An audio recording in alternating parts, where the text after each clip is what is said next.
Hi, this is Carrie Morris, and this is a very brief lecture on Chapter 4, Making Commitments Through Rhetoric, in Gerard Hauser's Introduction to Rhetorical Theory. I am not going to go through every aspect of this chapter. I'm going to focus on a few things. I'm going to start with his discussion of Johnstone and the concept of a genuine argument. We'll probably come back to Johnstone at some point because Johnstone writes later about ethical arguments in a way that I think is very interesting and can give us a way to analyze arguments. But for now, we're going to look at just the notion of a genuine argument. And Johnstone says that we have to meet three criteria. One, the audience has to be beyond the speaker's or the situation's control. The audience has to be free to leave. The audience has to have autonomy in culture or to respond. They have to have a certain level of independence. In addition, the audience should be able to make its own decision about what it hears. So they can ignore it, disbelieve it, refute it, whatever. They have an active role in what they think about the argument being made. And then third, both parties have to have an interest in the outcome in order to have a genuine argument. So if we think about high school debate, I don't know if any of you were involved in that, aside from the desire to win and lose, I don't think that we would consider a debate in that format a genuine argument because everyone involved doesn't have an interest in the outcome of the argument. They have an interest in the outcome of the debate. So these things are clearly value judgments on the part of Johnstone. He's very interested not necessarily in what is, but in what should be. We call that normative. So he's very interested in normative arguments about rhetoric. So he's not describing what is, but what should be.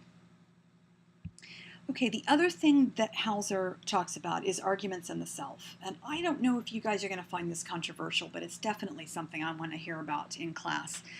Hauser says that without arguments, we don't have a self. We need them in order to construct a self.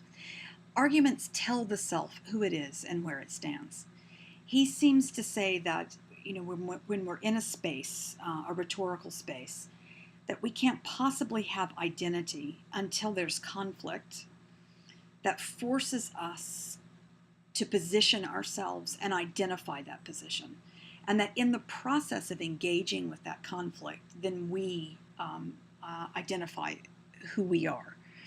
So arguments take part in that. And I think that's a different way of thinking about things. I mean, we think about narrative and stories and a lot of other things that shape who we are. But it's interesting, I think, that he looks at this rhetorical space and how it might reflect or develop a self. And then he talks about four different ways that a self might be affected by rhetoric.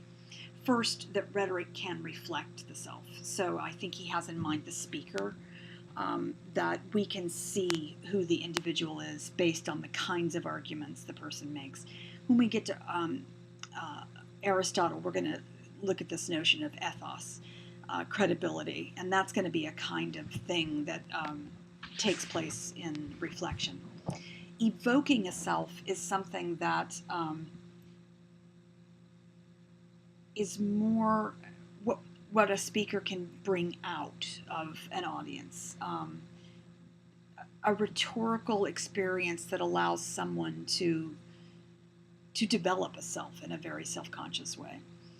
The kind of rhetoric I'm most interested in is epideictic rhetoric, and it focuses on maintaining the self. So if we have a certain group with a certain set of values, we have various kinds of rhetorical moments where we go in and seek to maintain our understanding of the world.